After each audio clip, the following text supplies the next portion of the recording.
morning. Welcome to the Breakfast Club at Carterville Hall in Southborough. I'm Bill Harrington. And I'm Susan Keir.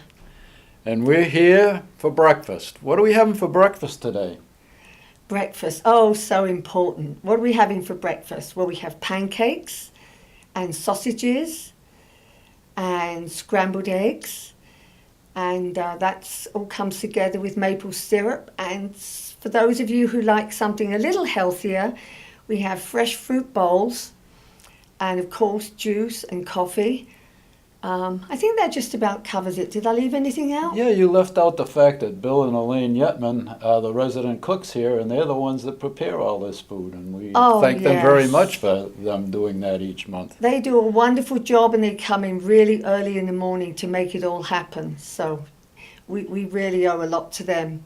We certainly do. They love to do it, too. Who's our guest today, Sue?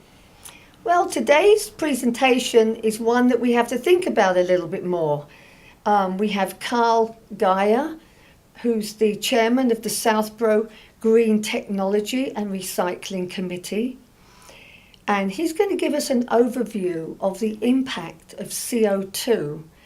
And don't feel bad if you're saying, what on earth is CO2? That's carbon dioxide, not to be confused with carbon monoxide, right? Monoxide. Monoxide, the one that kills you. Kills you, yeah. Right. So Carl is going to look at the impact of on our planet of CO2. He first looks at the historical data, followed by the impact of current CO2 concentrations.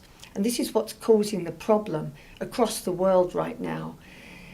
Finally, he discusses how we can make changes and change the impact on our environment of CO2. From a local level.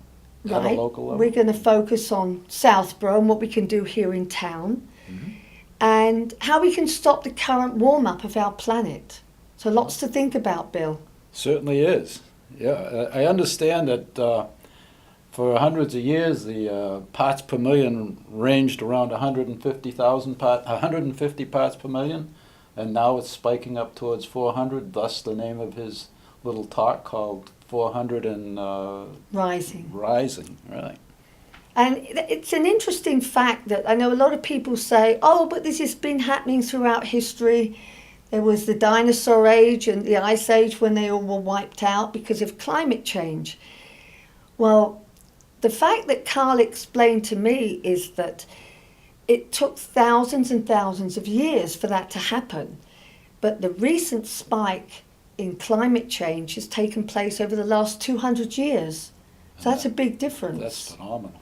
Unfortunately, the USA is one of the biggest contributors to the problem. We have to own up to this.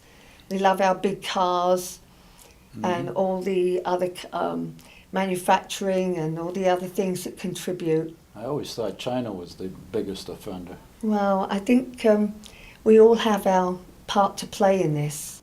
So, why don't we go over and see Carl and see what he's got to talk about this morning over at the function hall. Yeah, my name is Carl Geyer. I'm on the Green Technology and Recycling Committee here in town. We're in what's called an ad hoc committee, right? We're appointed by the selectmen, right? For years, we were just the recycling committee here in town, and we got a promotion a few years ago. Now we're the Green Technology. We're doing such